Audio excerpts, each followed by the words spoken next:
Happy கேரன் வணக்கம். இன்றைக்கி நம்ம மாதுளம்பழம் அப்புறம் கொத்தமல்லி எல்லாம் தூவி சூப்பராக ஒரு தயிர் சாதம் எப்படி பண்ணலான்னு பார்க்கலாங்க.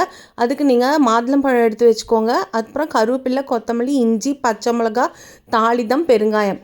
சாதத்தை நல்லா குலைவாக வேக வச்சுட்டு அதை உப்பு போட்டுட்டு நல்லா சூடாக இருக்கும் போதே நல்லா மசிச்சு விட்டுக்கோங்க.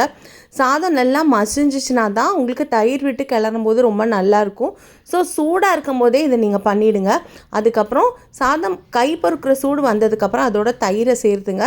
அப்புறம் கருவேப்பிலை, கொத்தமல்லி, தட்டின இஞ்சி, அதுக்கப்புறம் கடுகு, உளுத்தம் பருப்பு, தாளிதம் இருக்கு இல்லைங்களா, அது இதோட சேர்த்து நல்லா கலந்து விடுங்க.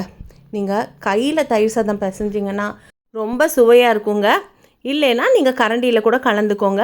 இப்போ பார்த்தீங்களா, அந்த தயிர் சாதத்தில் நல்ல ஒயிட் கலர், வெள்ளை, சிகப்பு, பச்சை, அப்புறம் கடுகோட கருப்பு எவ்வளோ பார்க்கவே அருமையாக இருக்குது. சந்தோஷமாக சாப்பிடுங்க. நன்றி.